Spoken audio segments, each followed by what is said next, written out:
Be so great. Good morning, everyone. It's Friday morning here in California, in Berkeley, California. Not quite sunny yet, but we're hoping the fog will lift. And so I want to welcome you to Coffee and Conversations, which is usually a live Facebook that I do on my Facebook group, The Intimacy of Race. And we have these really powerful conversations about what's going on in the world and how we can better hold space to have powerful conversations and move ourselves forward and hopefully whatever country you're in, our countries forward in the conversation about racial equity, equality, social consciousness, and inclusion. And so I've been inspired today because I do have a special guest with me today because of everything that's going on in not only the Olympics, but with Black women, Black athletes in particular, but Black women overall, hearing, taking courageous stands to protect their mental health. And there's so much to be unpacked around that. So if you are joining, please hop on and say in the comments, just say hello, where you're joining in from. I see we've got a few people on with us live. And even if you're watching from the replay, I would love to hear the value that you get out of this particular conversation. So I have a special guest with me this morning, a very, very dear friend and colleague and client of mine, Jill. I don't want to mess up your name, but come on, help me. I had it. Babiars. Jill Babiars. Oh my goodness. And I had practiced it and I just, had a brain blank. Oh, so cool. That's cute. So I want to read a little bit about Jill. She sent me this wonderful little write-up. So Jill Babiars has been teaching healing movement for over 2 decades now, and she's had her own private practice for 17 years in her warm, cozy studio in Madison, Wisconsin, but also through online platforms. She has helped thousands of people walk through their healing journey. She shares her own story of loss and trauma and eventually full circle healing. And now she is in the work of empowering others to do the same. And as a yoga practitioner, Jill leans into her intense lived experience of severe depression, suicide, baby loss, hysterectomy, scoliosis, and more to help guide you through paths of deep healing. And so the reason why I asked Jill on is because she is an amazing member of our Intimacy of Race community, and she is personally walking her talk. So I'm going to just share off the cuff a little bit about how you and I met, Jill. Yeah. So, about a year ago, I had put on an online forum called the Allyship Awareness Forum, and Jill was one of the attendees at that forum. And Jill had reached out to me because she was in an adoption journey. And here's what's special about Jill and her husband. They took on adopting toddlers, twin boys at that. And they are twin African-American boys. And she was looking for ways to show up as her best self to support them in their healing journey because they have some health and trauma challenges as well. And her and I started working together about a year ago. And she also needed some support in her business to really be able to support and reach more people than she could just at her studio in Wisconsin. So we've been on this amazing, powerful journey together, and knowing how Jill is actively immersing herself not only in diversity and inclusion in her life and in her business, but really helping people with their healing journey around trauma, mental wellness, and so many other things. So that was quite the long introduction. Welcome, Jill. Wow, Eva, no kidding. Oh my goodness. Well, I'm a big fan of yours. So tell us a little bit about, here's my concern. Mm-hmm. I have been really educating myself on what's going on in social media around first Meghan Markle sharing her struggle with her mental health and wellness. And then we had most recently Simone Biles, but we've also had Naomi Osaka taking a step back from her sport in order to deal with her mental health and wellness. And then there was also another Olympic athlete before she even got to the Olympics. Oh my God, I'm blanking on her name, but the sprinter whose mom had passed away. Mm-hmm. And, you know, and she had, if I got this correct, you know, used cannabis as to help her deal with some of the emotions that she was dealing with, that trauma and the criticism that these women have faced in not only sharing, but stepping back and doing what they need to do for their mental health has been, you know, disturbing to me as a Black woman, knowing the extra, not only ancestral trauma that we're dealing with, but also the pressure that we've all felt in the African American community to have to be better and stronger and more resilient, and how that takes a toll. So I just want to say hi real quick to Florentina from the UK and Mansoor.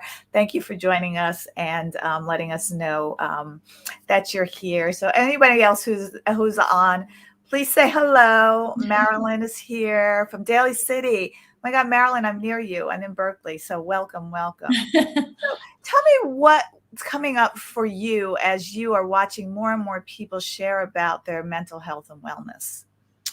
Yeah, for me, Eva, thank you again for having me on here. This is such a treasure for me. Wow. Is like what came through when I was thinking about being on here with you was it's about time.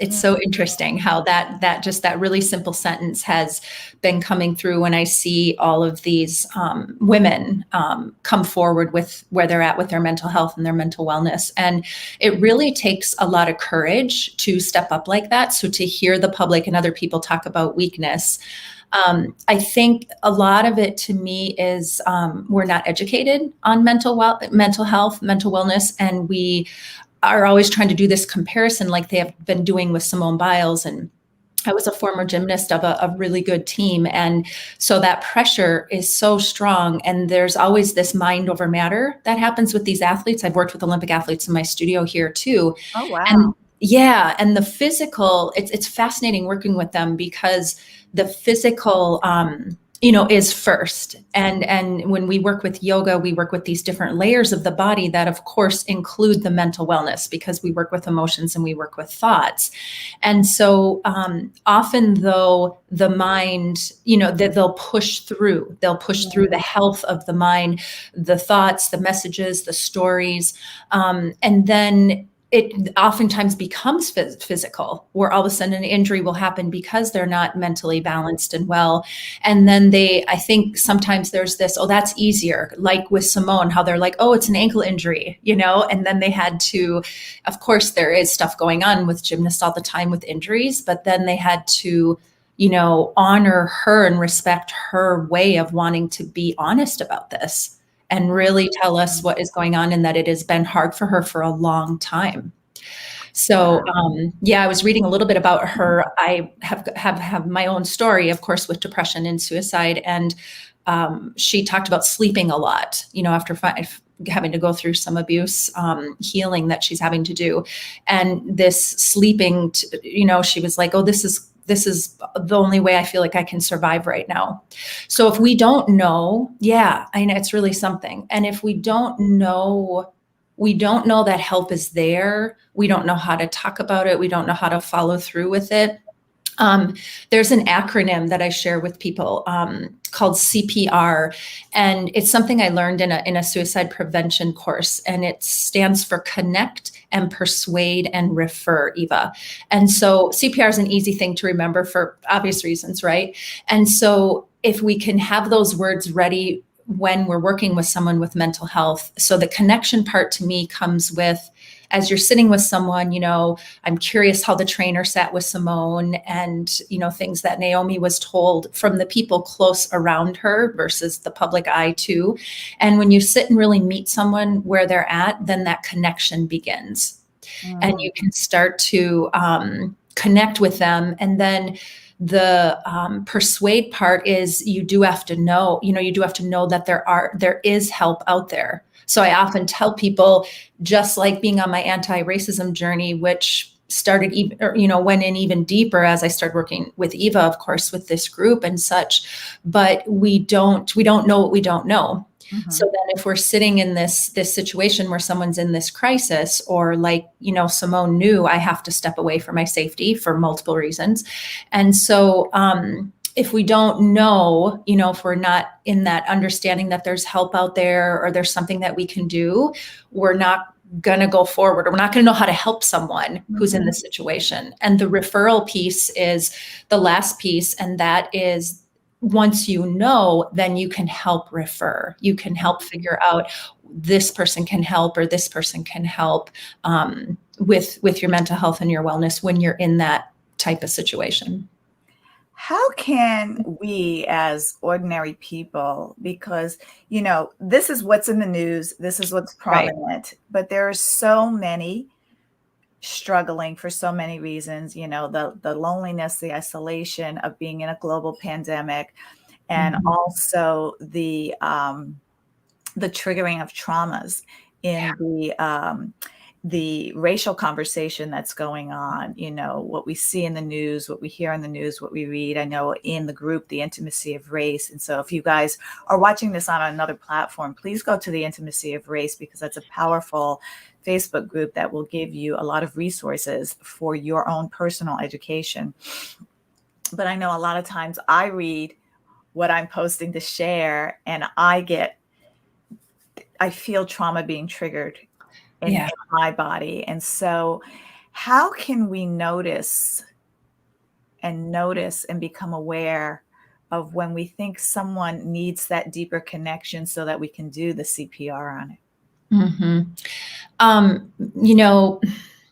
Being around them and starting to just watch for different signs of if they do want to sleep more, if they are talking about feeling like, Smo was talking about the weight of the world on her shoulders. So when you start feeling these pressures, and then you're feeling those pressures way before you start talking about them. And so then to start talking, when people are starting to talk about them more openly, it is, to really take them seriously, because we kind of do like to just brush it off. Well, your ankle's broken. Okay, we'll take care of it this way. But you're feeling a little depressed, or you're feeling a little overwhelmed. And it's easy for us not to take that as seriously, not to realize that could turn into something not, healthy for us. And a lot of times it's such a beautiful question that you ask, because we are the first person to be there to help them. A lot of times people working with mental wellness and health don't even make it right to the therapist or to the support group or to a yoga class, say. And so if we can be with them and we connect with them and we listen, so we meet them where they're at and we hear what they're saying about the overwhelm, and that it's real, and that this mental health is real and this happens. And because it's so hidden and stigmatized, and as you said, what did you say earlier? Weak, that, some of these comments are, it's pretty, well, it's probably why I didn't get help for 20 years. I've worked with severe depression from 16 to 36 before I was hospitalized. And so my goal is to, not have people have to get to that place, but to know that it is available, and know that outpatient treatment is available as well. And, therapy and support groups, there are people out there that know how to help. And so I noticed Simone talking openly about therapy recently and openly about medicine. And so and to see Michael Phelps do some talking, and to see these other past gymnasts step up and support her has just been incredible, where they're going back to even like the 96 Olympics, and Dominique Mucciano is talking, and I think she's the one who wrote her a letter and just said how strong you are and how courageous you are to step up and take this stance. And yes, you get where the public is like, you've had so much pressure, so why all of a sudden at this point can you not handle it? And it's like, you can handle it till you can't. I kept myself quite together for 20 years, and put on kind of this, I'm dealing with it, but I'm not dealing with it. And then, especially when you're driven, and that focused and successful, then you have to it comes to this point. So for her, it came there, and what a statement for these athletes to make. Would it be fair to say it's similar or compare it to a functioning type of alcoholic? That you can function in the world as you're Oh, still yeah. struggling with the illness that you feel inside. Would that be a fair comparison or not so much? Yeah, yeah. I You feel know like, this deeply. yeah, each of those things, with my experience in a past relationship, I did work with that. And I guess, yeah, there is that with that. The interesting thing with mental health is it can become really serious really quickly. Ah, So that it's more acute, where ah, sometimes the addictions keep us going, versus the mental health, we tend to keep lowering, where the addictions will keep you going and functioning. And yeah, I guess it would be like a low level functioning with depression. So there's some similarities to it, but I feel like it's more cumulative ah. with mental health, where it like for me and some of these women, like that they've been working with this for a while, and Wow. it's come, yep. And then, but just to take the stand, like Megan with the royal family, and just to see these athletes getting support from other athletes and other people in the world that realize that we need some work here with being able to talk about this openly.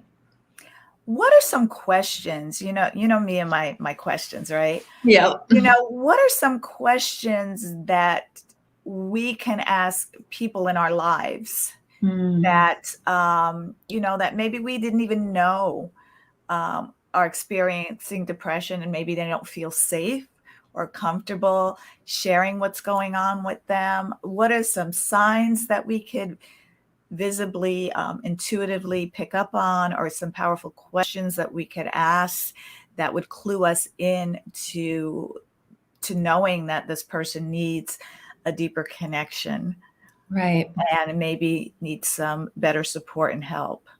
Right. It kind of brings me to my story, Eva, when you say that. And it makes me remember the things that happened to me as I went into a deeper and deeper depression. So if you notice that they're eating differently, all of a sudden they're not eating as much as they do, or it's harder for them to get in the shower, say, like things, these day-to-day things, also when they start talking about it. And questions.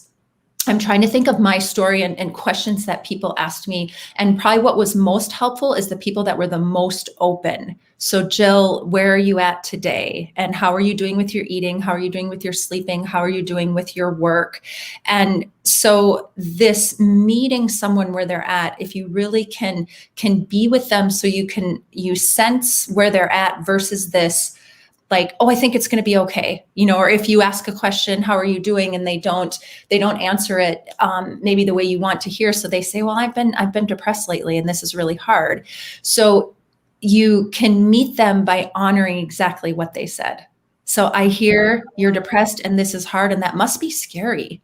So it's this empathizing, so that you can imagine, like, what must it be like to be there, versus come from this place of fear, where we tend to come to, and then we might lash out like, oh, she's not being honest.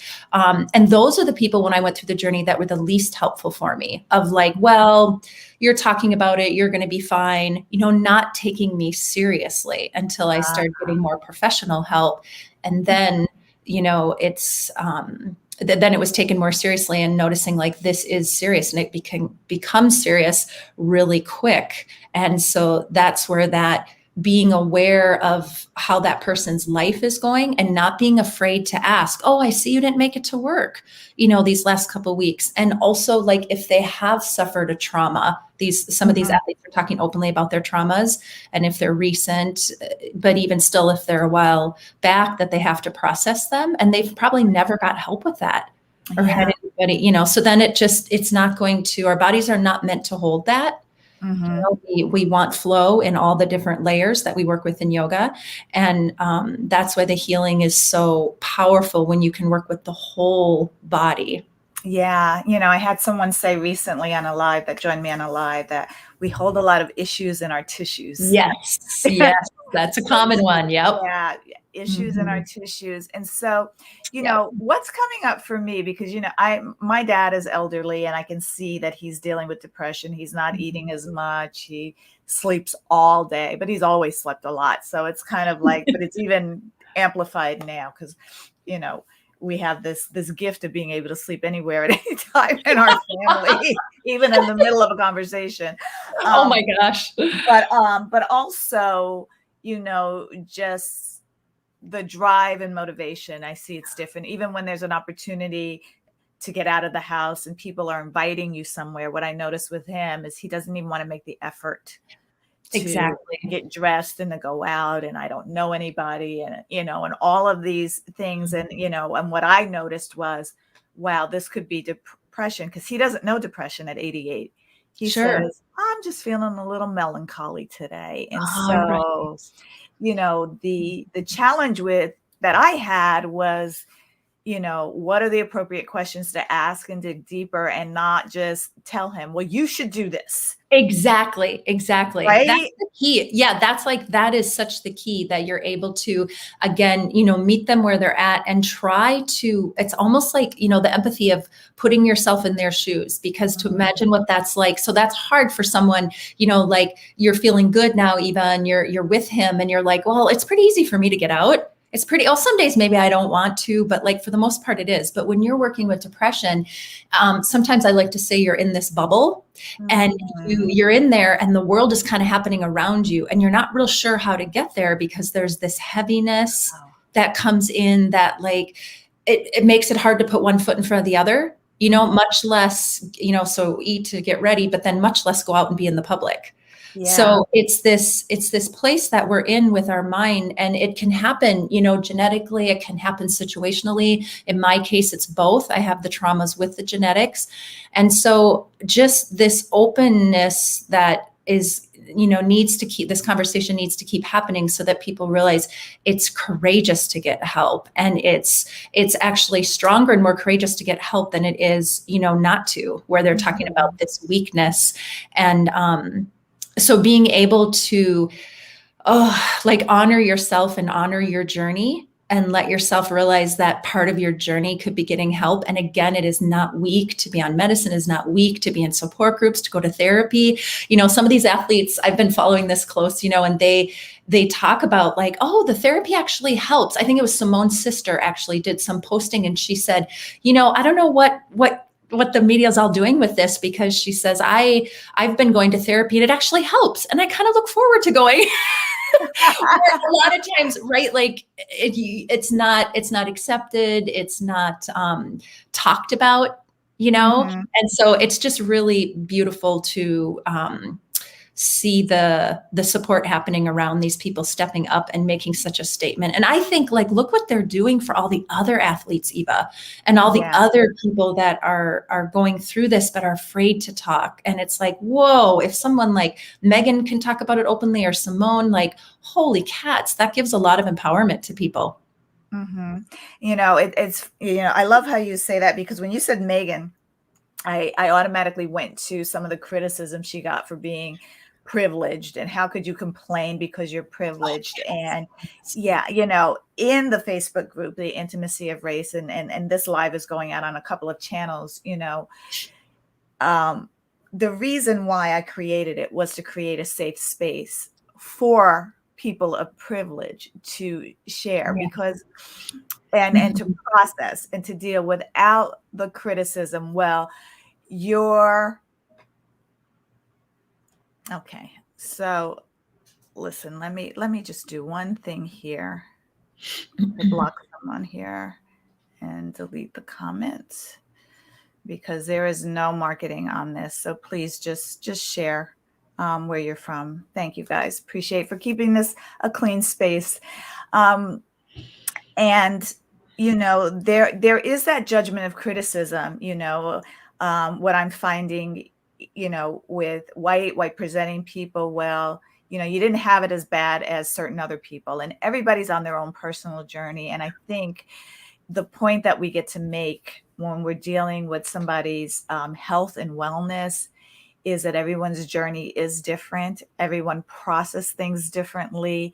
That's unique to them. And we get to have compassion and create a safe space for to come from love and support. And so the message I'm hearing from you is to really open up and listen and create safety for people to share what's going on, ask questions that are non-judgmental, meeting them where they're at, Mhm. and be a source, if you can, for a Yes. safe conversation without the shame, blame, and guilt, whether we're having conversations about race, whether we're Right. having conversations about everything, because you know what? We are all human. Mhm. We all make mistakes. We all have challenges, but we all are in this world together, and it does take a village. So, what would you have as a final words of advice, not only to people to support people who are having challenges around their mental health and wellness, but those who may find themselves feeling, you know what, maybe I do need some kind of help, and how can I be brave enough to Yeah. share with people in my space to get support? Mm. When you talked about safe space, having a safe space, that is a really big step to create that for yourself, to recognize in what space do you feel safe? In what space, person do you feel safe to talk to, that you can be open, that you can share how you're really feeling. And the chances are that person will be able to help you find help, find support. And this when we are feeling good, it's a nice time to look at, educating yourself, what is out there if someone is to approach me with mental health. And so doing some of that educating so that you're ready if you get into that situation. But if you're in that situation now, really gently looking in and asking who would be holding a sacred space for me that I could go to, because there's not a lot of people sometimes when we're in that situation, and know that you don't have to go to those that won't understand, that might say you're weak and might discourage you from getting help. Many of us, I wouldn't be here if I didn't get help. Mhm. So go to those who can hold that space for you and can help you, like hold your hand to take that step to see about help that is available. Beautiful. Thank you. Now, I know you are the expert at holding space for people, and that you have several ways how you help people on their healing journeys, whether it's from trauma, physical pain, how we hold trauma and pain in our bodies, and mental health and wellness as well. So, if people didn't have anybody in their lives to connect to and Right. wanted to connect with you, Yeah. how can they reach you? They can go to healingwithjill.com. Let me put On that. there, you will get a 10-minute video meditation, a healing meditation video. And just even listening to that can help shift you to see a little bit clearer to who might be able to help you. So reaching out now, of course, online too, there's so many resources. So that's such a great suggestion, Eva. Oh, thank you. And I appreciate your generosity and sharing, you know, what we all need to be mindful of and acutely aware of now. And thank goodness we have these amazing role models who are sharing Yes. their journey, people like you who share your journey of suicide, and I mean depression and suicide and mental health and wellness, and how people Yeah. like you are out there to help people and support people to to being on a healing journey. And that's Right. what it's about. You know what, we have choices now. And Yes. so having someone like you who is so open and so generous and creates such a large space of safety is so important. So guys, go to healingwithjill.com and start your healing journey, and really take in some of the suggestions that we made about how you can support people in your life that you may notice may be struggling, and how you can create that safe space for them as well.